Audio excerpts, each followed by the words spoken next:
Every Saturday from 1 to 2 p.m. Let's all listen to your Tito J. Ferrer, the professional safety and skills advocate on air.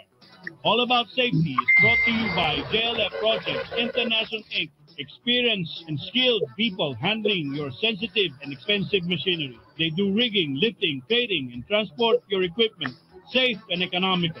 If you think safety is expensive, try an accident. Or you can call on them at j.ferrer@jlftransport.com.ph or 0917-862-4995. Hello, good afternoon once again. This is your Tito J on a very humid, hot 24th day of May on a Saturday in 2025. Well, we got lots of problems. I'm telling you, in this twilight zone, in my 67 years, there's always a twilight zone. We're having projects, we're having problems, and problems. So sabi ko nga kita ka Marvin, what would be our topic since we don't have any guests? So our guest natin is, what if you have a scenario, and you want to improve? Are you going to continue with your methodology? Are you going to stop? Are you going to go? Kasi po, there is a business sense in life. I remember maraming mga tao na gustong magpa-stop order lagi. Stop. So, yan po ang ating topic ngayon. Ano? Marvin, na-upload mo na ba? Hindi pa. Yan ang topic natin. Alternative methods or options not sacrificing safety. So yun po ating mga topic po ngayon. Ano? You could text me, ano po ba yung iba nyong naiisip na alternative method na para magawa natin, and we could ponder on it, we could think on it, and we could have a profound knowledge on what do we do, how do we attack such problems. So yung mga nakikinig sa akin dyan, tignan natin, natin magiging natin. So wala pa yung mga natin. So mga live guests natin from the other parts of the world, from the other countries. But what I could say to you is that All About Safety would promise to give you a informative and better program. Pero let's drink to that on a very hot and humid Saturday. So ano ba po ang ating gagawin na mga alternative methods? Halimbawa po, nasa isang liblib na lugar ka, walang forklift, walang crane. Paano mo bubuhatin? So, yan po, magkukuro-kuro tayo dito. Halimbawa, walang lagare. Ano mang gagawin natin? Definitely, may mga gumagamit na tao ng mga wala silang safety shoes. Nagtatrabaho sila. Ano ba dapat ang gagawin natin? Dapat di natin sila papasukin, kasi yun ang standard. Wala na talagang option doon. We could not sacrifice our safety habits pagka wala na po nun. So yan po ang ating topic. Andyan na po si Ginoong Kat Tatlong Hari. Marvin, papasukin natin si Kat. Hindi ko mapapasok pa. Yan. Hello, Kat.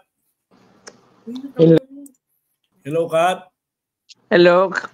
Can you hear me? Good afternoon. I could hear you, Hello. Kat. Ang ating pong topic ngayon, Kat, ano ba yung alternative methods natin, not sacrificing safety? Katulad ng ating ang ginawa ko to kasi daming aksidente, di ba? Hindi nakakatulog. Ito lang, Marvin, next slide please. Diba? Why the need for training, diba? So next slide again, Marvin. We need to have decisions that must be done to avert unsafe practices. However, they're decisions that must be incorporated with our business sense. I remember, Kat, there was a project in the south of Luzon. There always an incident in the project. For example, a backhoe went off the canal. Wala naman na pumunta siya ng kanal. Yung crane habang binubuhat niya, nagsishake. And when it was lifting, isang trabahador fell into the canal. And in all instances, the whole project was stopped. Di ba? So, ano mo dyan? Kat, ano yung Tanggalin mo na yung slide na yan muna. Tanggalin mo. Ano, Kat, ang masasabi mo dyan? Pagka meron tayong mga ganyan, ng mga isang sitwasyon. Tigil ba tayo kagad ng tigil ng trabaho? Oo. Kasi nakikita natin doon na hindi talaga handa yung mga workers. Wala silang previous na training on such kind of activity. Mm-hmm. So, ang opinion mo, ipatigil din yung buong job site na yon. There are 3,000 workers. Kasi tingnan natin kung yung hindi naman lahat. Siguro tingnan natin yung kanilang records kung may training talaga sila. Yes, kasi itong susunod na slide ko, alam na natin kung ano gagawin natin. Di ba? Let's say ito yung kasi laging meron na namang aksidente somewhere in the south. Ang nangyari, Kat, umovertake siya. No? Umovertake yata siya o tapos na inaantok siya. Sabi dun sa balita, he was sleepy. So dapat pagka ikaw ay sleepy, hindi ba dapat hindi magmaneho? Oo. Pero yung mga trabahador natin, hindi naman sila very timid sila yung tahimik. Ayaw nilang magsabi ng mga problema. So, yung dapat, yung alam natin na kailangan nga talaga ng training na para yung mga bus driver, mga forklift operator, mga welder, yung mga lahat, kahit na mere messenger, no? Messenger natin, nautusan natin na hindi sila, walang mangyayari. Ma-aksidente sila, di ba? Tama ba, Kat? Oo. Ma-aksidente talaga yon. Sooner or later. Yeah. Kaya kung nga sinabi yan, yung ating alternative method na yung aking huling-huli dyan na pasabi, yung ating nuclear energy, nanalo na naman si Congressman Mark. So, yung alternative energy natin, dapat buhayin. Dapat magkaroon na tayo sa mahal ng content. Kaya sabi ko, meron tayong business sense. Pag wala yung hindi naman natin sinasacrifice yung safety. So dapat at babatiin ko lang muna yung mga nakikinig sa atin, Kat, yung ito sila Engineer JP Batan, si Bobot Matsale, watching from Tondo. Kamusta po?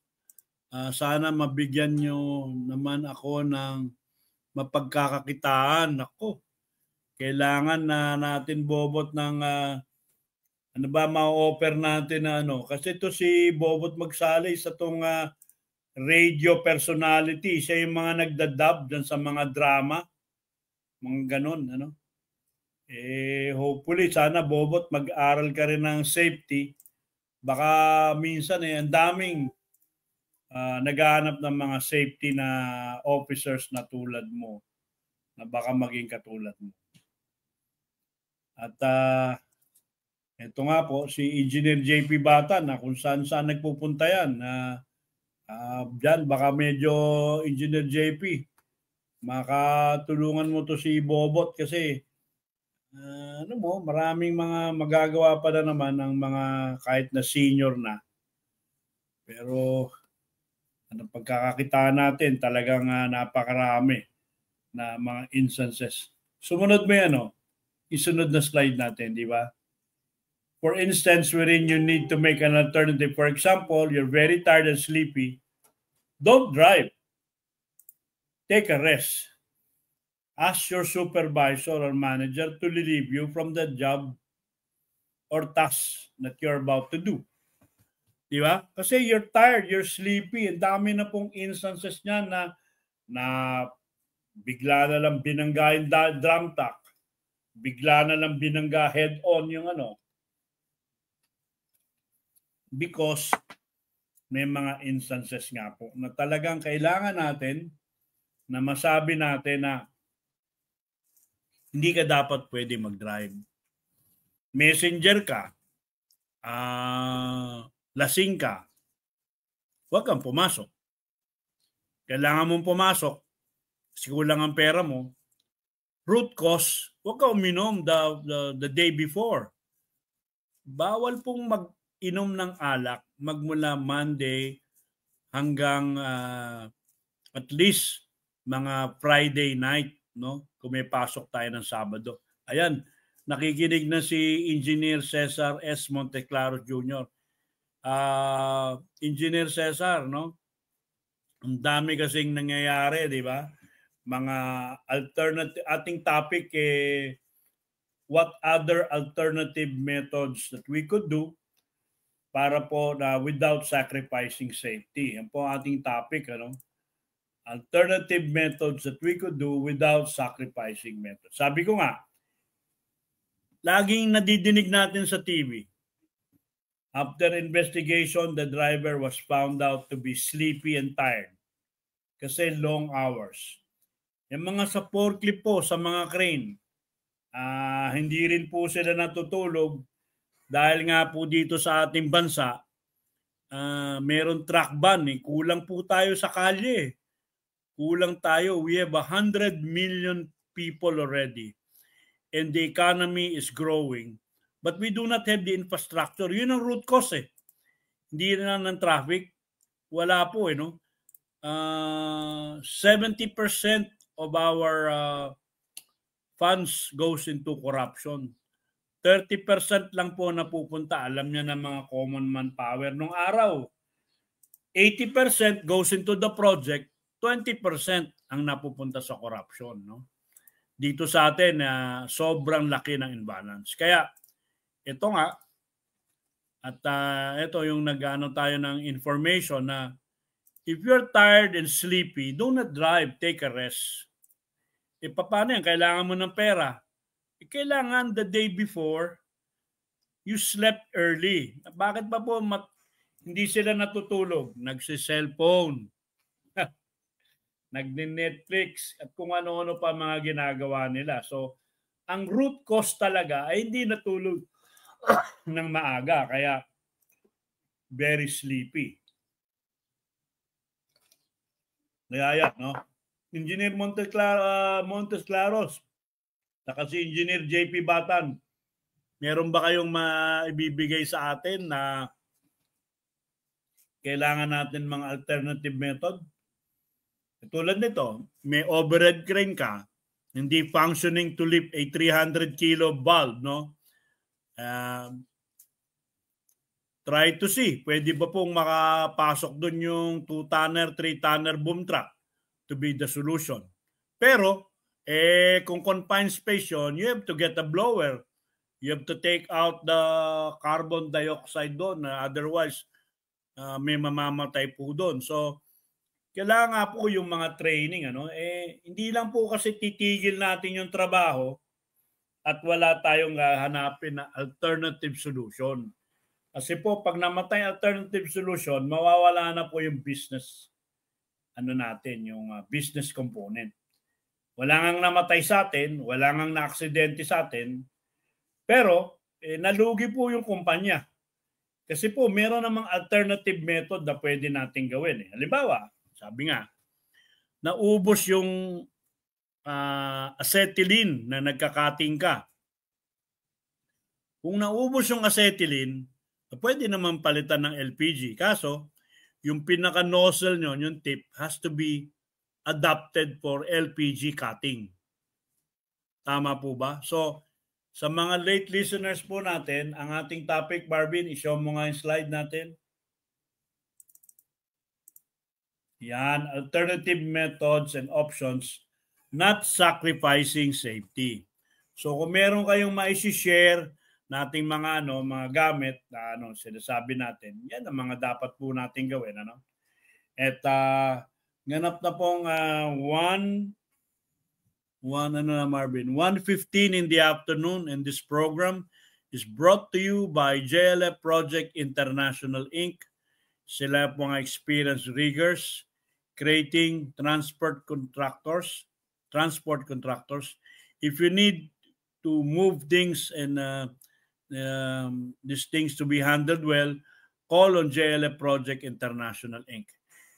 At hindi naman po kami perfect, meron kaming mga hiccups, but I would like to greet yung mga gumraduate po ng civil engineering din dyan sa Cavite State University, Sila, anong pangalan nila? Jonah Amat, si Bianca Santos. At saka si isa pa, si Sean. Ano apelido ni Sean? Hindi alam niya, may sagot dito si Bobot Magsali. Sa totoo lang po, Sir Jay, naruto lang ng konti, mag-drive, kukuha na ng driver's license. Hindi naman duman sa seminar training, kaya maraming kamote driver sa kalye. Ayan. Nakikinig na si Engineer Jonah Amat. Magandang hapon sa Jonah. Diyan ba sa inyo sa eskwela, yung nag-aaral kayo ng civil engineering? Ano ba yung mga napag-aralan nyo sa BOSS, sa COS, na po pwede nyong isabi sa amin, At we are all here, Andi dito na po si Job Chris Velasquez listening. Job, ang ating topic ngayon, Mabin, pakita mo yung slide natin. Baka po pwedeng may mag-share, Kasi po, back mo. Yan, Ang topic po ay alternative methods and options not sacrificing safety. At maganda po naman, hindi lang ang inyong lingkod, ang inyong host, ang nagsishare. Kat, nandiyan ka na, Kat. Ano ba, Kat, ang mga masasabi mo pang dyan na bakit ang ating nuclear energy ay isang magaling na alternative para sa ating conventional na kuryente? Sige, Kat, go ahead. Kasi sa alam natin na yung ating transitional energy na liquefied natural gas, ang mahal-mahal noon. Sapagkat ang mga fossil fuel, kapareho ng coal, ng oil, saka ng gas, na-finite yan Sooner or later, madideplete yan. Kaya pamahal ng pamahal ang cost ng fossil fuel. And then ang isa pa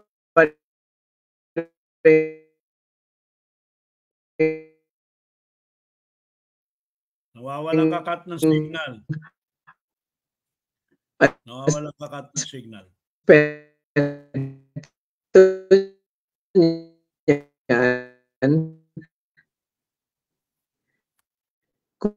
Kung gagamit tayo ng fossil fuel, ang laki. Okay? Medyo nawalan ka ng signal doon Kat, medyo nawalan ka ng signal doon, pero ulitin ko lang uli, sabi mo pamahal na yung fossil fuel, yung conventional natin na diesel, unleaded fuel, premium and so forth, So doon yung business sense. So sinasabi nga natin sa mga tagapakinig namin, si Kat Tatlong Hari is already in his twilight zone. He is ilang taon ka na, Kat? 74? 72? Magsa 75 na. 75 na, no? So, yung gamitin natin yung talino ni Sir Kat, para matanong natin tungkol, sinasacrifice ba natin yung safety cut na pag-transfer natin sa nuclear technology? Magta-diamond na tayo.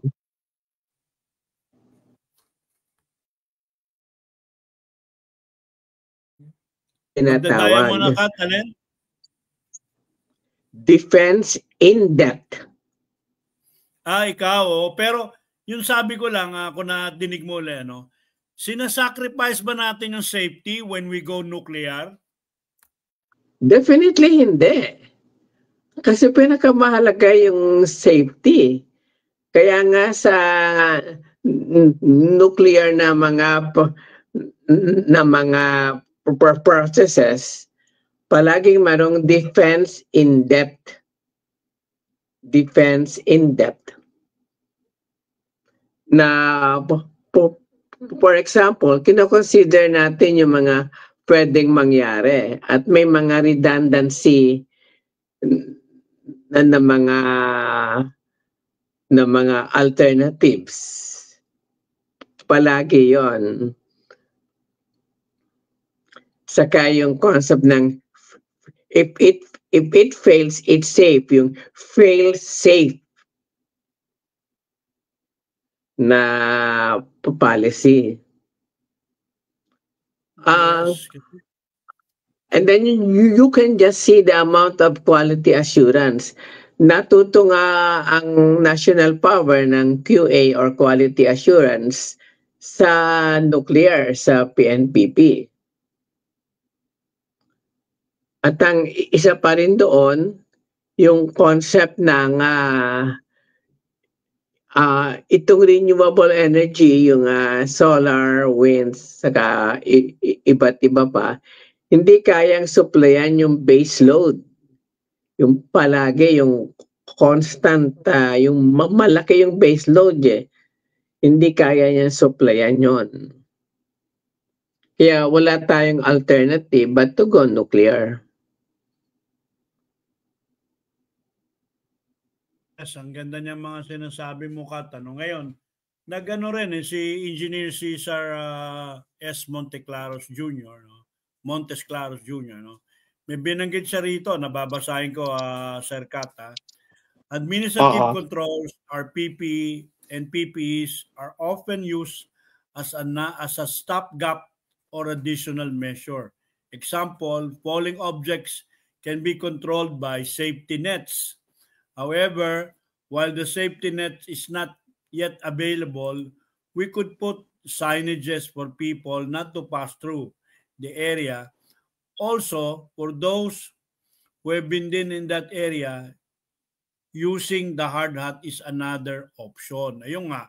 So, hindi natin ititigil yung trabaho dahil wala pang safety net, Maglagay tayo ng signage doon na bawal dumaan. Kasi, nauuso na minsan na titignan ko nga katulad nito sa ating na ating nuclear, hindi na tinutuloy. Kasi nga yung sobrang takot natin. Sabi nga ni Brad Pitt, yung pagtakot sa atin. So, we are having this topic na kailangan natin na gawin natin. Gawin natin yung mag-isip tayo. Tayo yung mga, di naman natin kailangan maging inhinero tayo, maging accountant tayo, maging teacher tayo to have this mind. One thing for sure, kahit ang mga abogado na pumapasok na ng linya ng engineering, yung mga engineer nag-aaral ng law, katulad nga ng RA 11058, may bago siyang implementing rules and regulation kasi we are trying to achieve more. We're trying to get our minds, Hindi basta natin sasabihin na, stop working.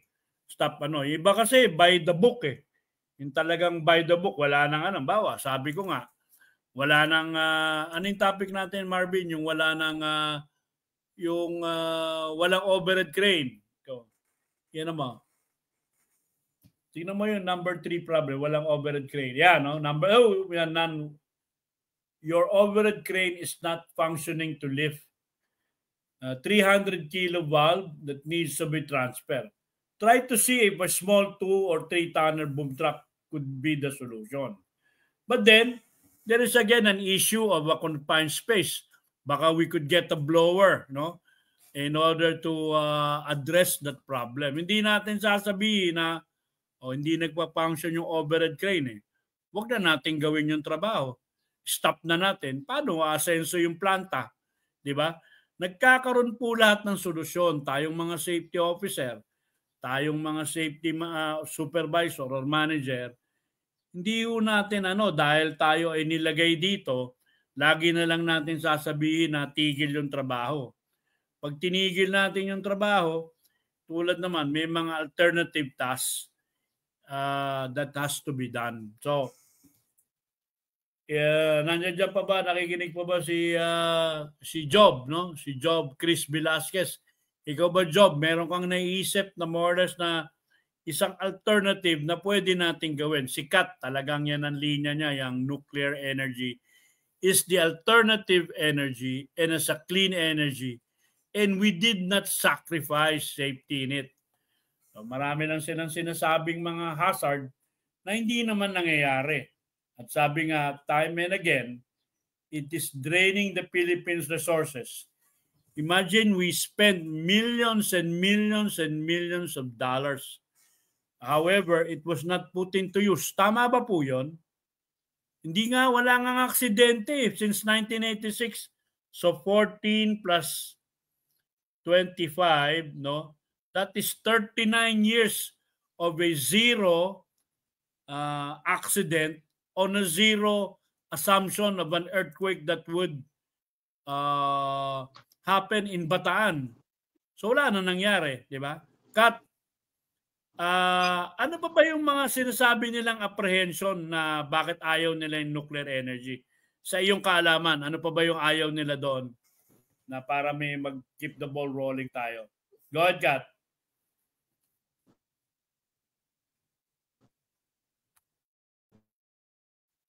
Kat, can you hear me? Kat, can you hear me, Kat? Ano pa ba yung mga apprehensions nila tungkol dyan sa nuclear power? Meron pa ba silang na hindi pa nila nakikita ng mga bagay-bagay na we could look into it eh. Kasi ito nga sinasabi natin, di ba? Overhead crane, hindi nagpa-function. Titigil naman natin dahil hindi natin maililip yung isang maliit na 300 valve. Nalagay lang dun sa dulo. So we could try it 2 tonner and 3 tonner. Siyempre, sasabihin ng safety officer, hindi po pwede. Sige, Kat, you were saying?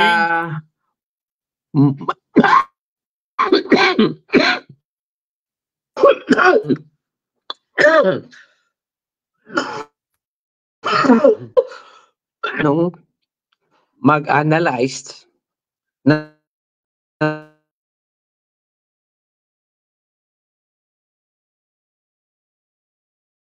Yes, may sinasabi si Kat na mag-analyze eh. Medyo nahirapan lang siguro si Kat sa kanyang signal. Mga bagay. Kasi nga yung kultura natin, it is based on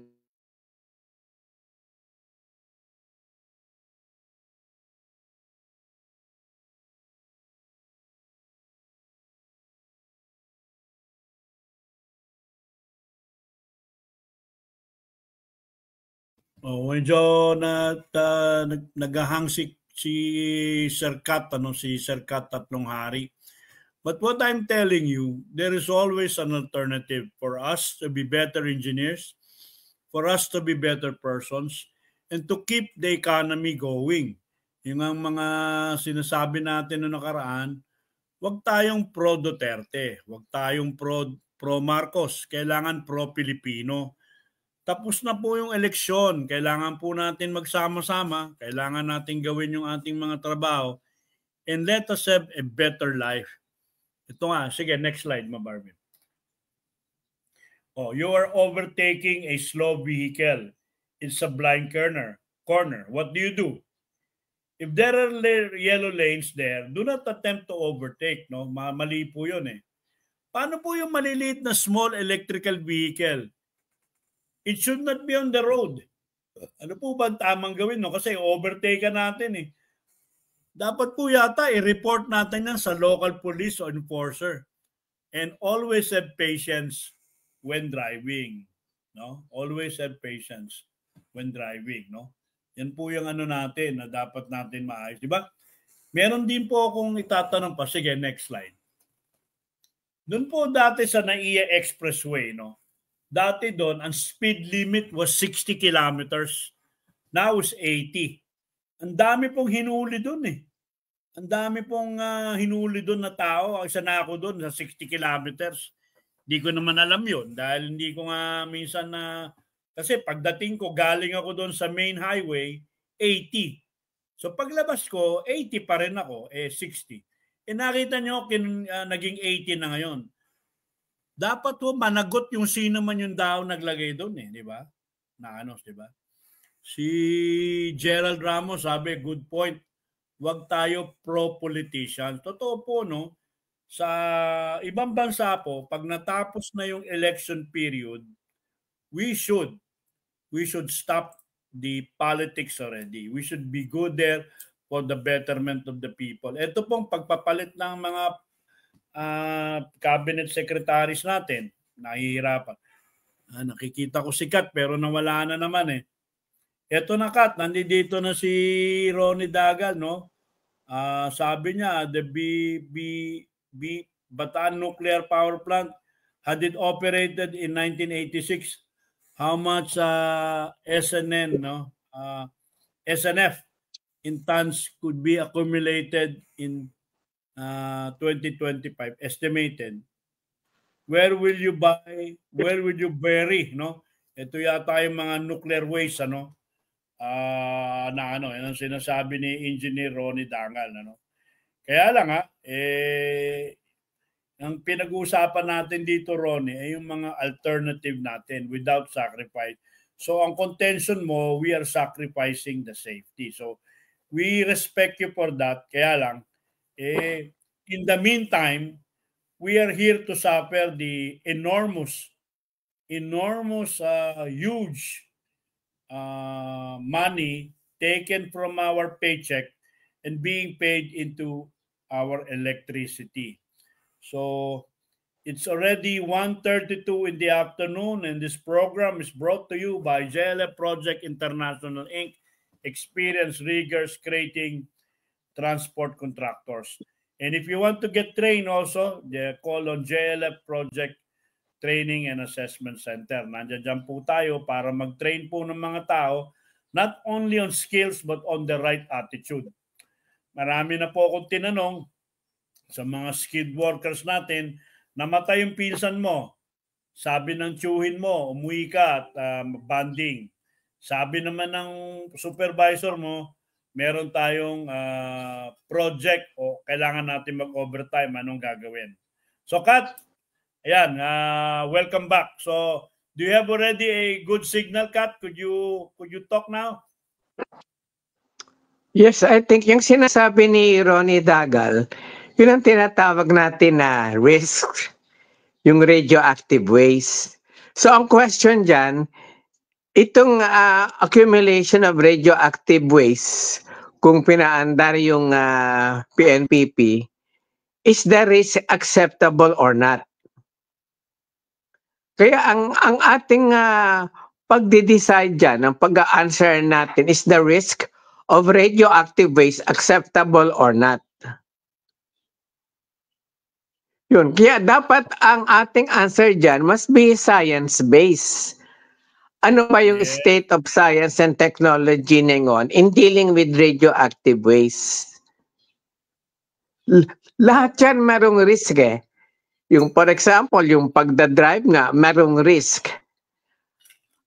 Acceptable mo ba yung risk na hindi gumamit ng seatbelt?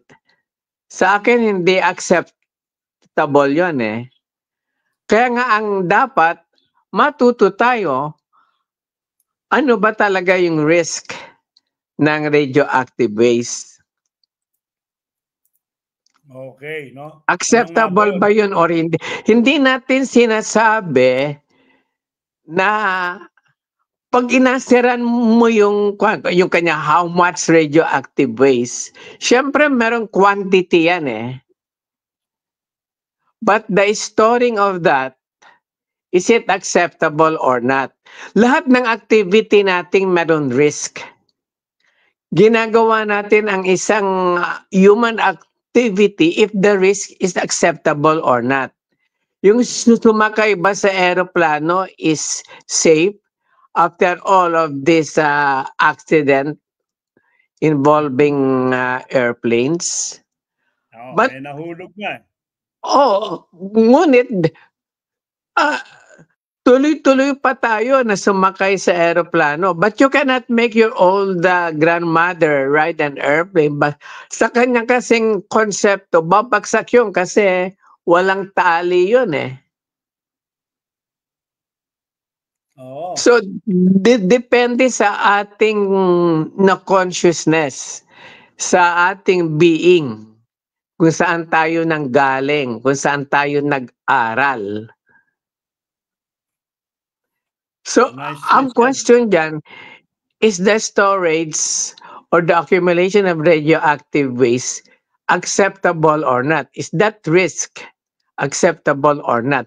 Kaya sinasabi ko nga lahat yan, lahat ng ginagawa natin, for example, yung paggamit natin ng cellphone, merong risk yan, yung tinatawag na EMF, electromagnetic field. But ang benefit, ang laki. Ang benefit, ang laki. So it must not be considered with yung mga quantity. Ang i-consider natin is the risk of radioactive waste acceptable or not, considering yung risk and the benefit.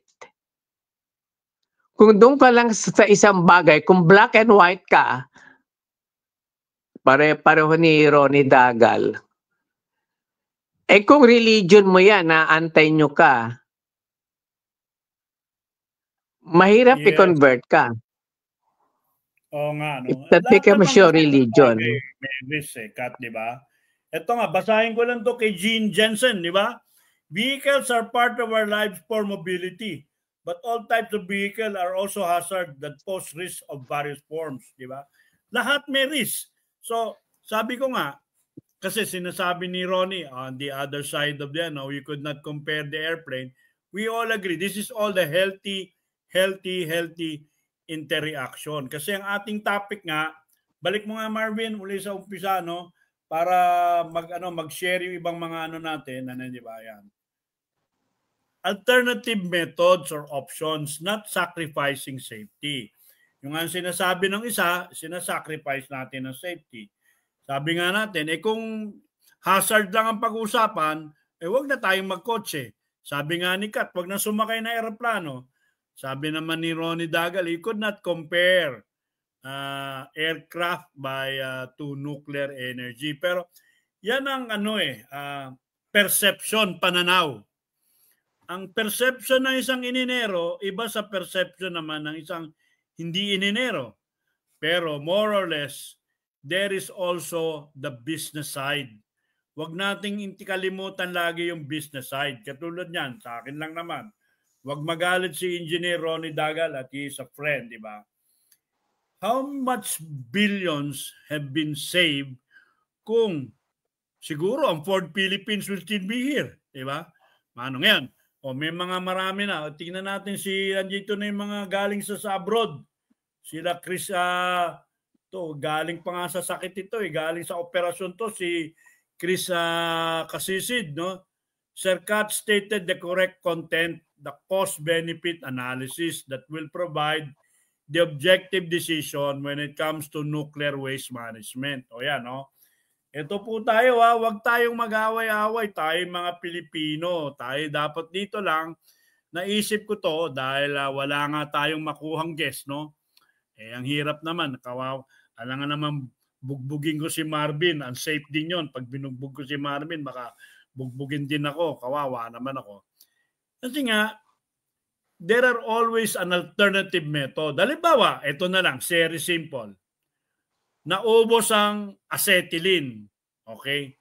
Pwede naman palitan ng LPG. Problema nga lang, hindi gagana yung cutting mo ulit pag wala kang papalitan mo ng adapter yung tip mo. Kasi iba yung butas yata ng acetylene tip sa LPG tip, di ba? Sabi ko nga, nasira yung crane, yung overhead crane. O, palitan ng boom truck. Walang boom truck sa gamit. Ano po pwede natin gamitin? Pwede ba i-jack? Pero there is this business sense that we have to continue. Diba? Yan nandiyan dyan, diba? Marami, diba? Si Bong Palyar, Gerald Ramos are watching. Si Engineer Bong Palyar, pa-design tayo ng yan. Maraming aksidente, no? Kasi nga, hindi naman pinapadesign sa isang engineer yung scaffolding. Hindi pinapacheck kung hindi yan hindi na i-check yun. Yung siguro yung May 14 accident dyan sa May Santa Rosa Mall, hindi nangyari. Kung ang nag-inspection dyan, yung mga katulad nila Engineer Bong Palyar, no? Si JJ Bartonski, tama ba, is also watching. May comment na si Engineer Montesclaros also. Si Cesar S. Montesclaros Jr. Ito. Risk is the combination of probability and consequence severity. If we consider the probability of the Fukushima accident happening here, the likelihood is likely low. But the consequent severity is extremely high. I do not think we are in a position to take on an accident na magnitude of Fukushima. Totoo po. Hindi ho natin. Wala tayong capability as like Japan. No? Perhaps when we are technologically capable of not just operating a nuclear plant, but completely handling the possibility of an of the possible incident. Pero ito nga po, Engineer Montesclaros, since 1986, there was no major earthquake there in Bataan. Since 1986, there was no tidal wave. Yan po unang-unang sinabi dun that we are in the ring of fire at di ba? And yung pong sa Korea started producing. And after it produced, it brought them benefits. And Korea almost overtaken Japan.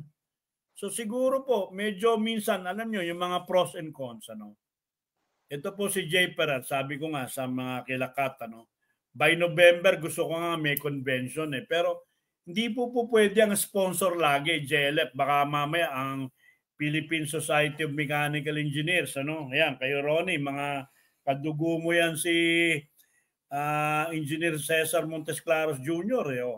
Baka pwede naman mag-sponsor sa atin ng sino ba? Procter & Gamble, Unilever, Milo. Sino ba yung mga malalaking dyan, di ba? O yung iba pang mga gamit. Sabi nga natin, we need to look at the business sense also.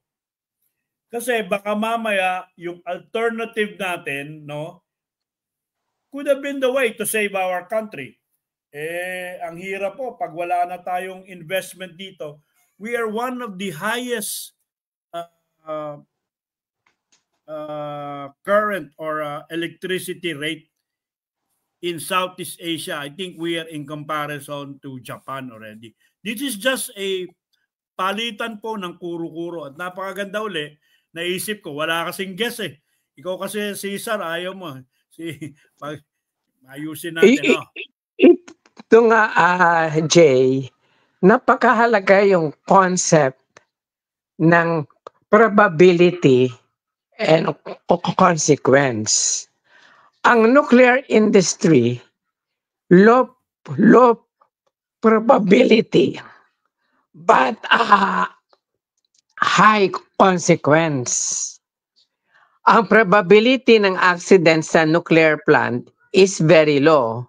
For example, if you consider yung Chernobyl saka yung Fukushima, will it happen to a pressurized water reactor like PNPP? So the likelihood of happening that, for example, yung Fukushima, is not really in the N triple S, the nuclear steam supply system, but it is on the generator which was flooded because of the tsunami. So, i-consider natin yung probability of an accident to happen and what is the consequence when that accident happen. Ulitin ko, sa nuclear, it is of low probability but of a high consequence. For example, yung kinoconsider ni Ronnie Dagal, yung airplane saka yung nuclear plant. Sa kanya, acceptable yung risk ng airplane. But sa kanya, hindi acceptable, unacceptable yung radioactive waste. So, ano ang nagdala sa kanya to make that kind of a statement or decision? Yung kanyang background, pag ganon. Ang tingin ko kasi si Ronnie Dagal, ginagamit lang niya yung nuclear issue to market his courses eh. And then palagi siyang sinasabing engineer. Alam mo, dito lang sa bansa natin na ang mga engineer, ina-address na architect.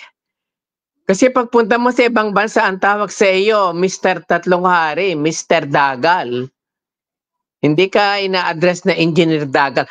Masyadong conscious tayo at pag tayo ay nagkameron ng tinatawag na yung sa PRC, yung board exam, we are hiding under the skirt of this na title. Na pag engineer tayo, pag doktor tayo, pag arkitekto tayo, tama na tayo. Science-based na tayo. Pati dito sa program mo, Jay, palaging ina-address mo, engineer, architect, professor, doktor, ganon. Let us not hide our ignorance under the skirt. Papugay, pero ikaw naman sabi nga ni Brad Pitt professor, scientifico, no? More or less, no? Nuclear physics is, I do not think, parang, I've studied ito, yung mga, nandito nga, yung mga bata na kumuha ng 2024 na civil engineering, there were 10,000, only 2,000 plus 2,900 pass and 7,000 plus fail. So, for every 10 students, only 3 have passed and 7 have flunked it. Yeah, but because ang reason dito, because ang reason dito, Jay, yung look at the state of our educational system. Ang baba For example, yun nga nangyari natin sa PNPP. Nag-recruit tayo ng mga engineers. But ang mga engineers na ito, walang background sa nuclear engineering. Kasi ang alam ko, isa lang yun, yung sa Mapua meron silang course or subject ng nuclear engineering. Kaya pagdating sa PNRI, saka pagdating sa Westinghouse sa Zion, nabagsakan na sila and they failed. Majority of them failed to get a license. The reason behind is that they don't have any background in nuclear engineering. Kaya sinasuggest natin, ibalik natin yung subject or course na nuclear engineering sa lahat ng engineering program natin. Kasi kaparongan ni Ronnie Dagal na of course totoo siyang may license. And then tama na ba yun na magka-license ka for you to make intelligent decision? Tama ba yun na i-compare yung aeroplano sa nuclear plant? So, what will make you decide that the risk is acceptable or not? Consider nga yung various na components, yung effects, yung consequence, yung sa economic, yung financial, saka pa ang pinakamahalaga rito yung safety. Kaya the concept of safety is always this. Is that activity, is the risk of that activity considering safety acceptable or not?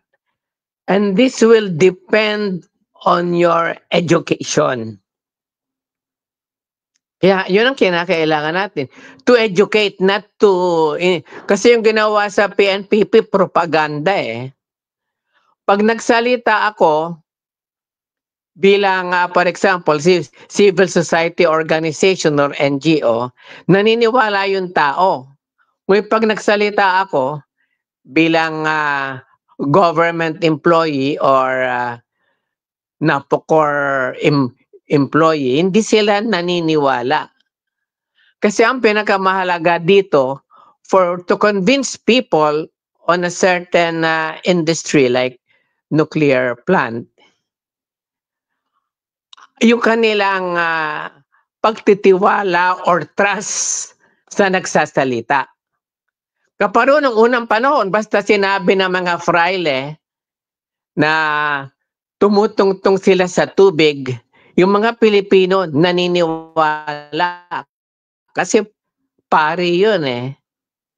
Ang bagong priesthood ngayon ay mga scientists and engineers.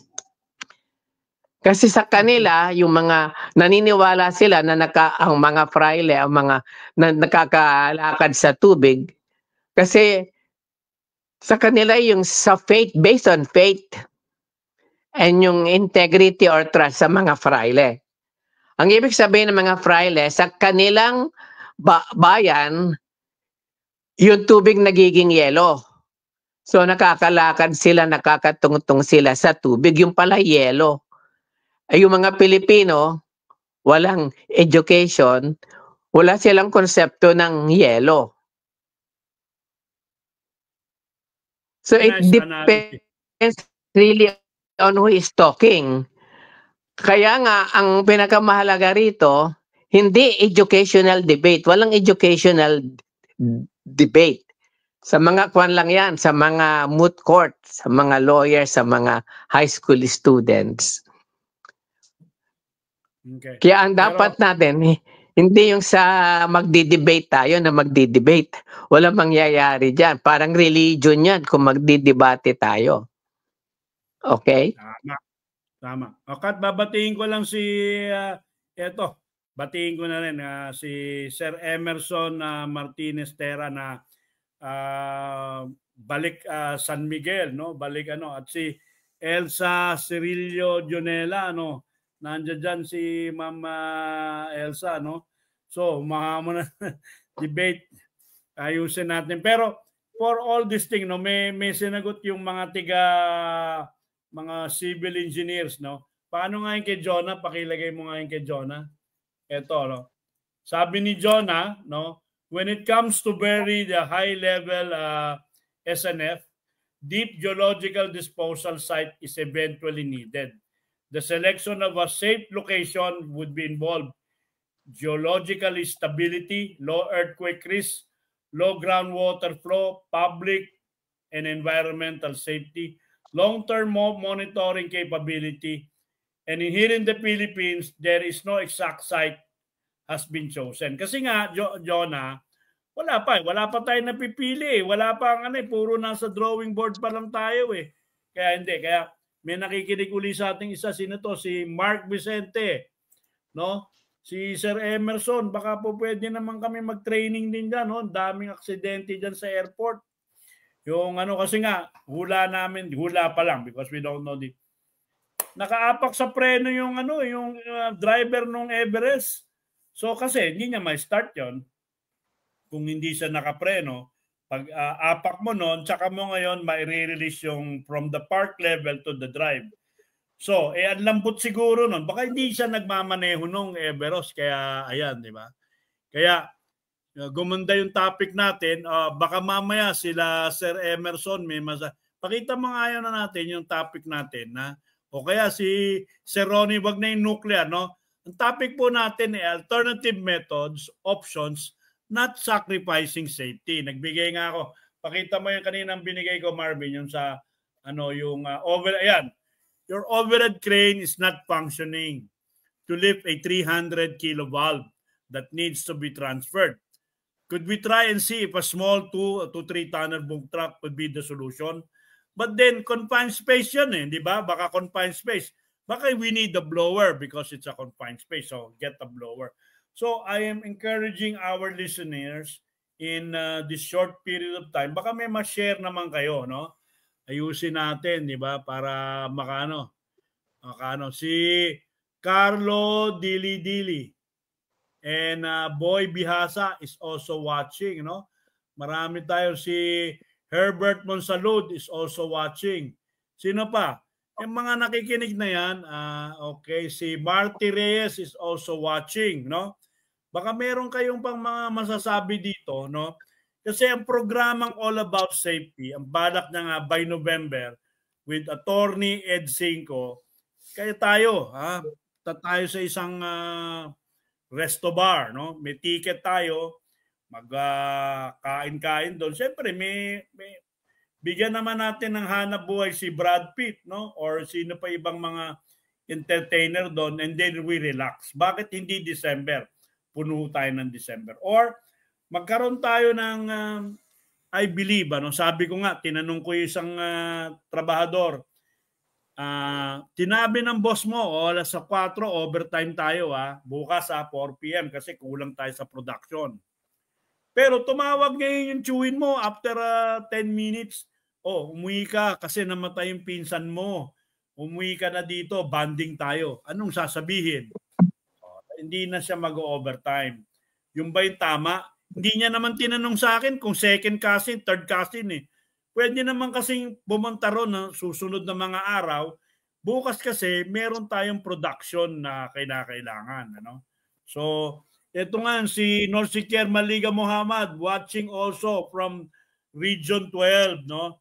Ayan si Norsiker. Natin? Norsiker, ang topic kasi natin, baka meron kang dyan, yung alternative methods or options not sacrificing safety. Sabi nga, naubusan ka ng oxygen. Palitan natin ng LPG. Hindi mo ma-lift ganito.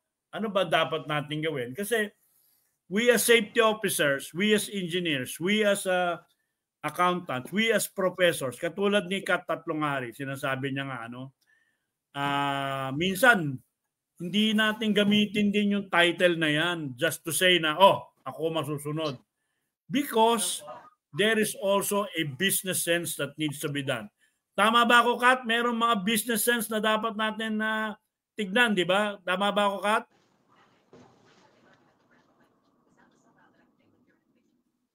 Kat, could you hear me? Yes, yes.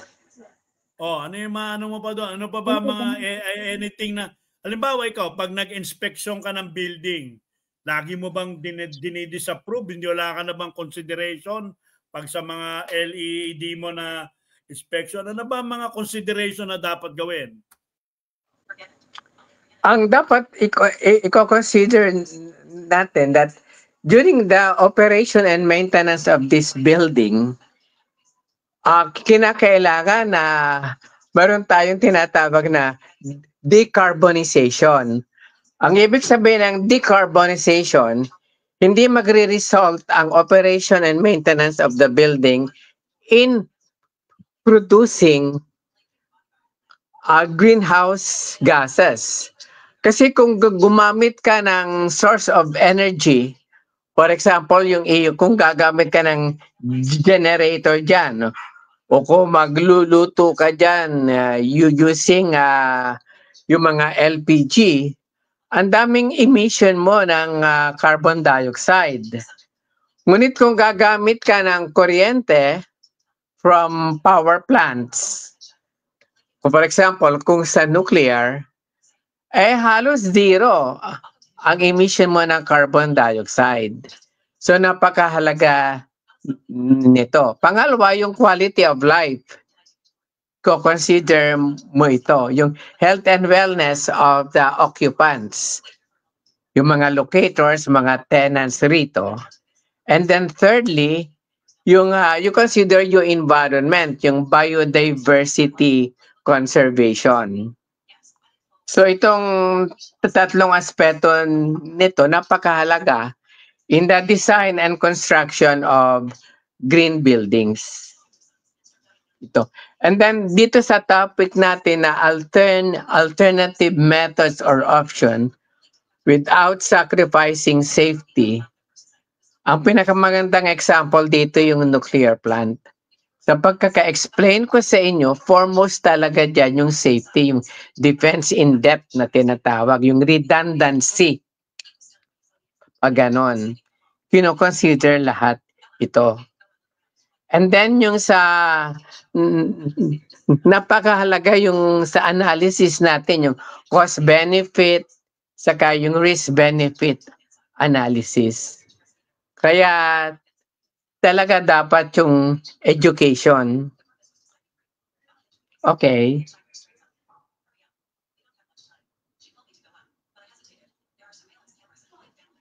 Si Mark Vicente, no, sinabi niya, in the scenario, if your overhead crane is not functioning or it's not safe to use, there are alternative options. You can still get the job done without sacrificing safety using a smaller boom tack with the capacity of 2 to 3 metric tons would be the solution. However, it is important to also ensure ventilation in the confined space by getting a blower to avoid any potential hazard. Yan. Yan, no, si Mark Vicente, mga, mga safety officers din, safety consultant. I really don't know, but gumagana na yung mga natin, Kat. So, try to get involved with our, we have a lot of safety people, mechanical engineers. At si Kat Tatlongari, he was chosen by the government to study nuclear physics. Kaya po yan si Kat Tatlongari in our lingo sa construction. Hindi yan sisiw. Magaling yan. Ito naman din si Ronnie Dagal, magaling din. Isa siyang nagtuturo, isang profesor. Kailangan po natin ay hindi politika. Kailangan natin ay pagsama-sama. At pag tayo tama-sama at nakakita ngayon, kung makakita ba tayo ng site na paglalagyan ng we bury the nuclear waste, baka pwede na po yan. At, kasi po, huling-huli na yung Pilipinas sa anong mga bagay-bagay at Kat, ang bilis ng oras pasto na. Medyo parting words, Kat, para ikaw at ako ay makapagpahinga na. Sige, Sir Kat, ikaw muna magsalita sa ating mga listeners at tagapanood. Oo nga. So, napakahalaga talaga yung to arrive into an intelligent decision making.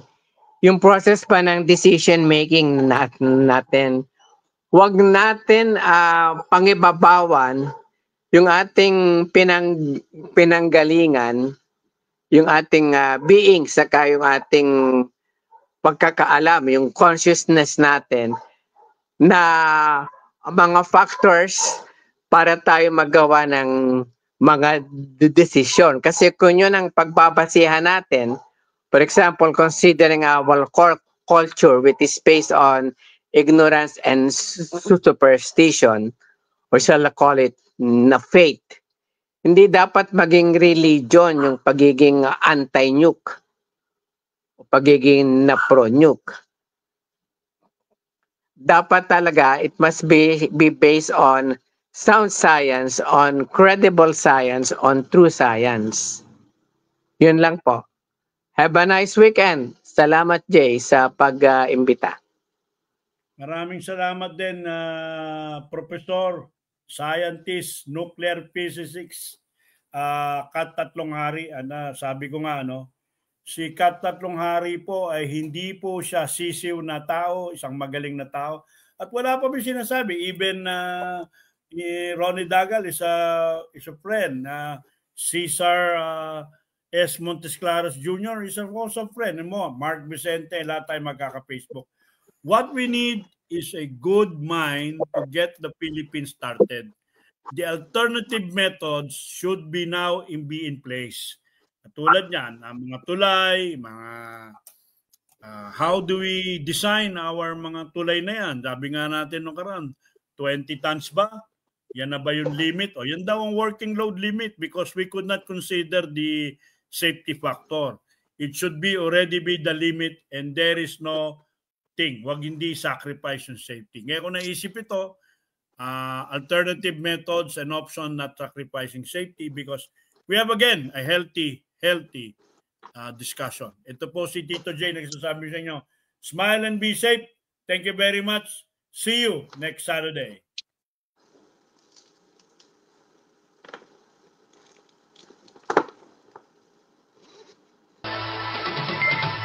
Every Saturday, 1 to 2 p.m. Let's all listen to your TJ Perez, the professional safety and skills advocate on air. All About Safety is brought to you by JLF Projects International Inc. Experienced and skilled people handling your sensitive and expensive machinery. They do rigging, lifting, crating, and transport your equipment safe and economical. If you think safety is expensive, try an accident. Or you could call on them at j.ferrer@jlftransport.com.ph or 0917-862-4995.